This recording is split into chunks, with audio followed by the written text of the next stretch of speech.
Buenas noches, profesor. Buenas noches, compañero. Mi nombre es Sonia Ábalos y voy a presentar la unidad 18 de nuestro programa, la Escuela Histórica Inglesa.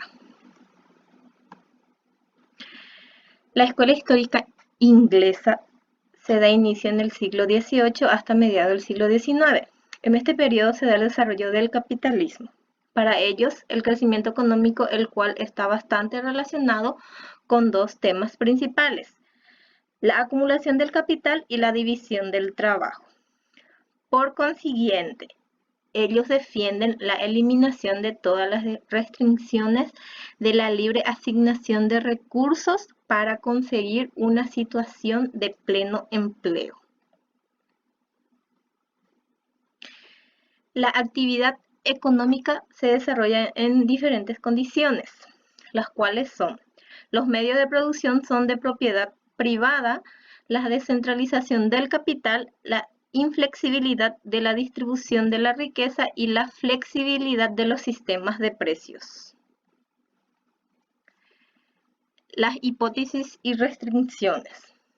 Identidad entre oferta y demanda globales a cualquier nivel de precio, la ley de Say, el empleo de los recursos del sistema económico, el dinero es neutral ante los procesos de la economía real, el valor es creado por el trabajo en las actividades productivas, bienes y servicios relacionados, y la población se reproduce en la relación con los medios de subsistencia disponibles, salario natural. Los representantes principales y los argumentos de cada uno. Uno de ellos fue Bagehot. Él consideraba a la teoría económica culpable de presumir pretenciosa y erróneamente la aplicabilidad general. Esta teoría afirmaba que los principales supuestos de la ciencia económica no se podían verificar y que las teorías resultantes eran demasiado abstractas para tener un valor práctico. Otro de ellos fue Herbert Spencer. Él sostenía que el atomismo de las empresas declinaba con rapidez y se apreciaba un movimiento hacia estructuras de monopolio y oligopolio, mientras que se manifestaba una creciente interdependencia económica en la creciente división del trabajo y en la expansión de la industria británica.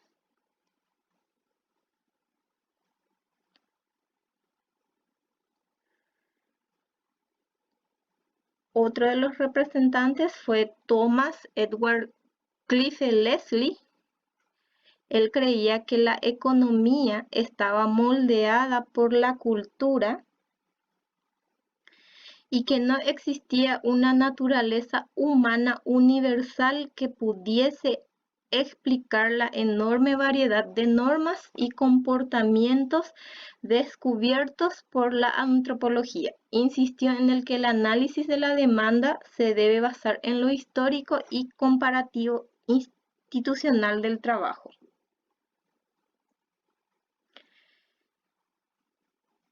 Comte. Él sostenía que la dinámica social, tal como la relacionó en el desarrollo de la sociedad, deduce sus datos básicos de la historia y es por tanto la ciencia de la historia.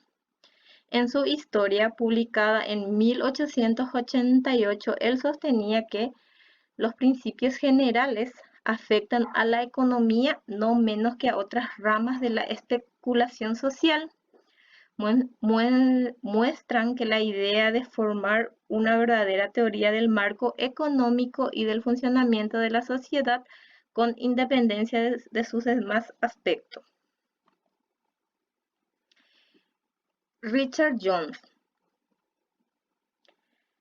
criticó las teorías de los clásicos afirmando que las leyes, para ser universalmente válidas, debían basarse no en el método deductivo y abstracto, sino en el análisis y en la investigación, reino una divulgación histórica de los hechos.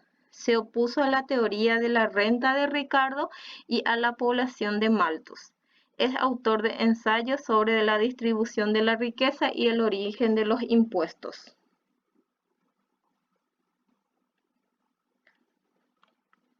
Bueno, ahora vamos al institucionalismo americano. Hacia los finales del siglo XIX se desarrolló en Estados Unidos esta corriente de pensamiento que es conocida como la Escuela Institucionalista Americana. No tiene todas las características de una escuela de pensamiento propiamente dicha, ya que no existió una conciencia entre sus miembros de pertenencia a la escuela ni un maestro reconocido. Sin embargo, hubo un líder destacado, él era Thorstein Veblen, y unos otros miembros como John Commons y Wesley Mitchell.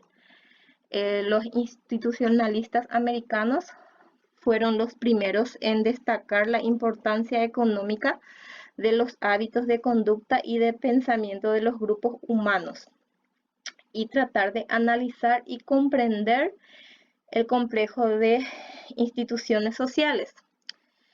Estuvieron muy influidos por los historicistas alemanes y utilizaron conceptos procedentes de la psicología y del evolucionismo darwinista.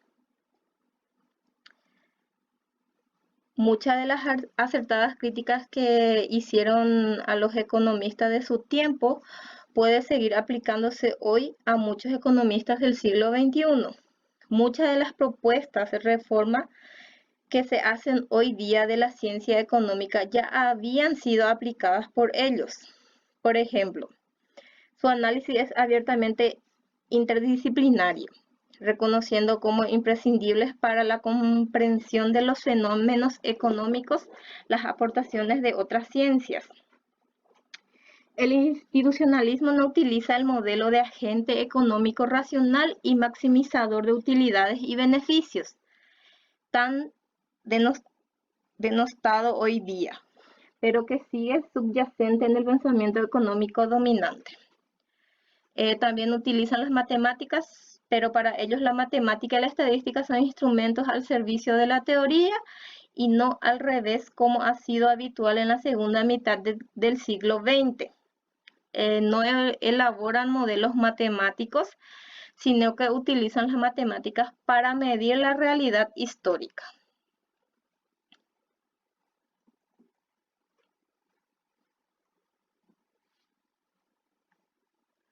El representante principal fue Thorstein Veblen, como lo dije al principio.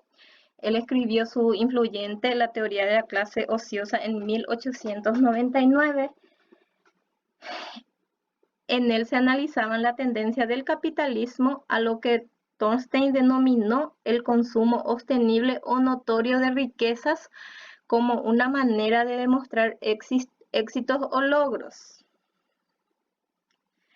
Veblen introduce una distinción entre la motivación de la producción industrial con el fin que la gente pueda usar cosas con la motivación que utiliza o abusa la infraestructura industrial con fines de lucro, argumentando que la primera es a menudo obstaculizada porque las empresas persiguen la segunda.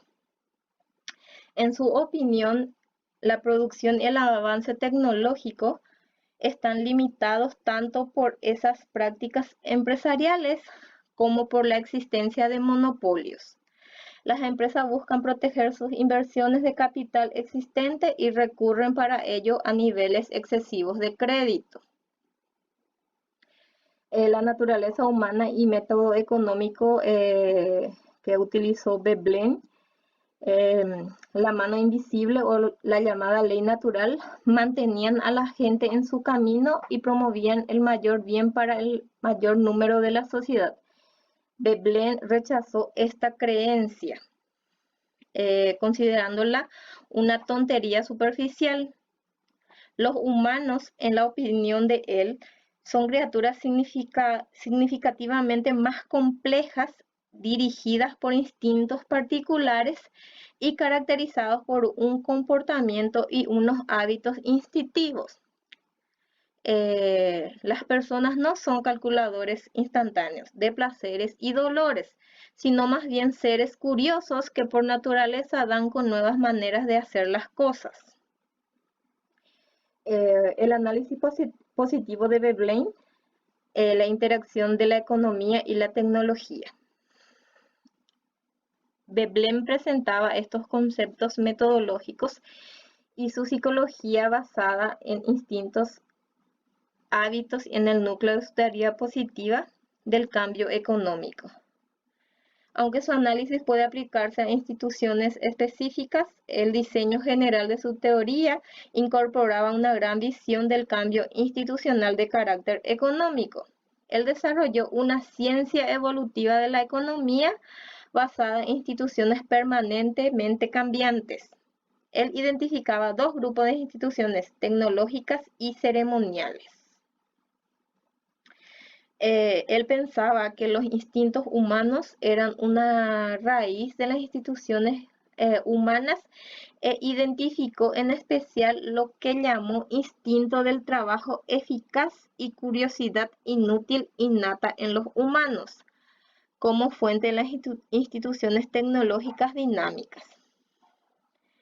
Es fundamental en esta concepción el proceso de la máquina o proceso mecánico o tecnología, que origina un conjunto característico de derechos de propiedad, de estructuras económicas y sociales, determinados hábitos de pensamiento y así sucesivamente.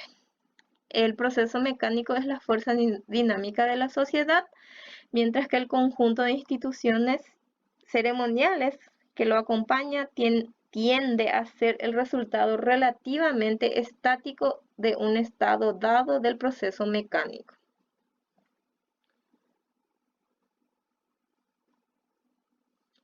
El cambio económico, el capitalismo y el futuro según Veblen. Veblen trató con más extensión su teoría del cambio institucional en el capitalismo. En este proceso expuso una teoría del ciclo económico y un pronóstico sobre el sistema capitalista. Veía el cambio económico y social como el resultado de la interacción entre las instituciones tecnológicas y ceremoniales.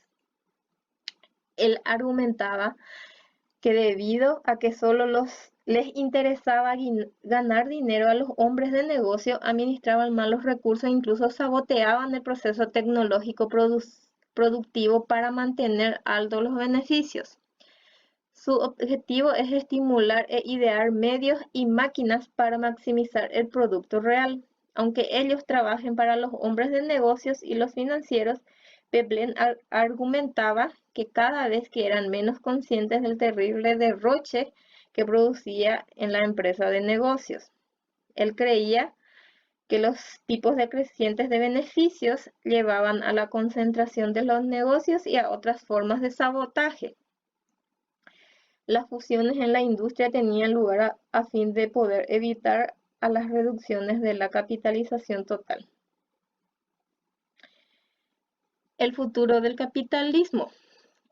Tanto los negocios como el trabajo organizado irán de acuerdo para subvertir el proceso productivo, de manera que podría desarrollarse el cambio que representase el dominio de los intereses de la tecnología. Para él, los ingenieros y directores industriales constituían la clave. Aunque estos tipos o señores, ¿verdad? Representaban menos del 1% de la población, él creía que ellos podían modificar el orden industrial del capitalismo financiero. Los ingenieros y otras personas implicadas en la producción industrial se formaban en gran medida a costa del público y solo ellos serían competentes para gobernar el sistema. Él señaló a menudo que los trabajadores no alineados, el hombre común, era cada vez más consciente del abuso lucrativo de la tecnología perpetrado por los negocios y el trabajo organizado.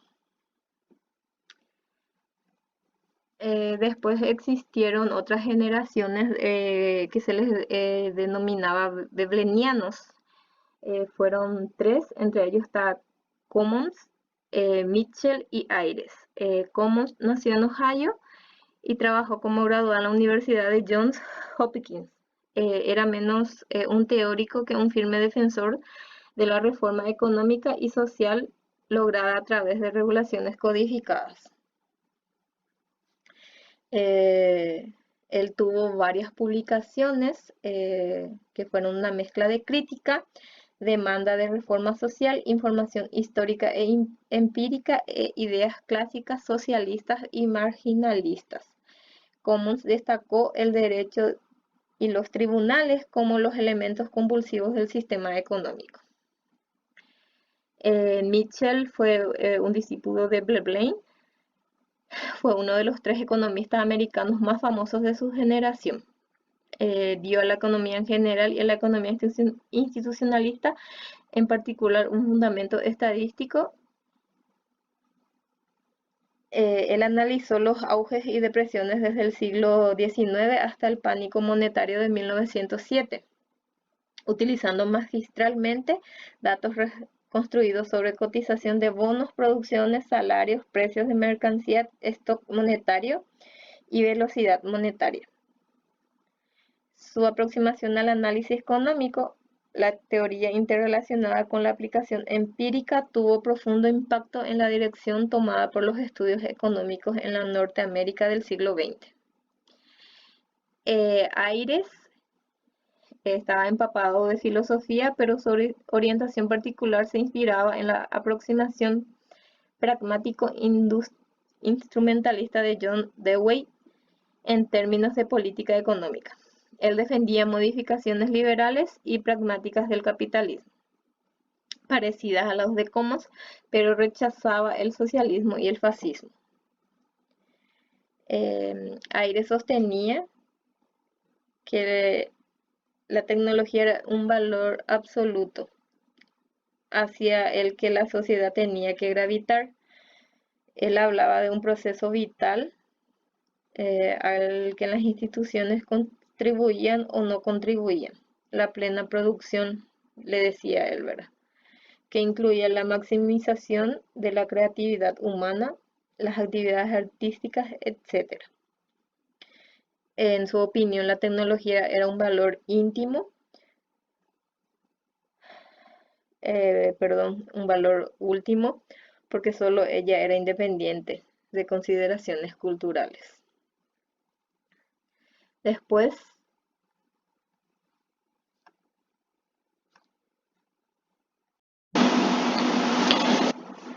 John Kenneth Galbraith, el popularizador de los institucionalistas, se le llamaba a él.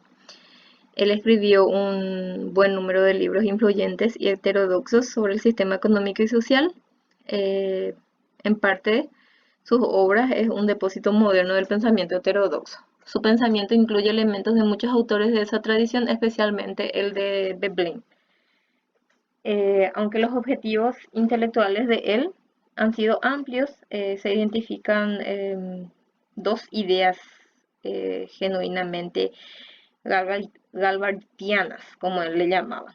Uno de ellos es el proceso del poder compensador y la segunda la identificación de un desequilibrio social en el contexto de una sociedad opulenta. En 1952, en su libro Capitalismo Americano, él se interesaba en la explicación tradicional de cómo funcionan las cosas en el sistema económico americano. Más en concreto, él afirmaba que la teoría económica ortodoxa no era realista porque cualquier familiaridad que se tuviese en los hechos del mundo real negaría la relevancia del modelo competitivo, el repertorio de la economía marshalliana. El poder compensador de él argumentaba que el modelo de un sistema competitivo que funcionase suavemente, que suponía una fuerza reguladora incorporada de muchos compradores y vendedores en el mercado, era una obra académica para el gran público. Los miembros de la tradición ortodoxa o cualquier obra, si vamos a eso, eran incapaces de reconocer la existencia del proceso del poder compensador. La competencia se había descompuesto según él, originando una concentración y un poder monopolístico. Por otra parte, el poder compensador es un proceso que se desarrolla en respuesta al poder económico privado que envergue de la descomposición original de la competencia. Además, él afirmaba que donde se ha producido la intervención del gobierno ha sido como consecuencia de una descomposición del poder compensador, no de la competencia. Bueno, profesor y compañeros, creo que fue un tanto largo mi exposición, pero eso es más o menos la idea de lo que fue esta escuela histórica inglesa. Muchas gracias y buenas noches.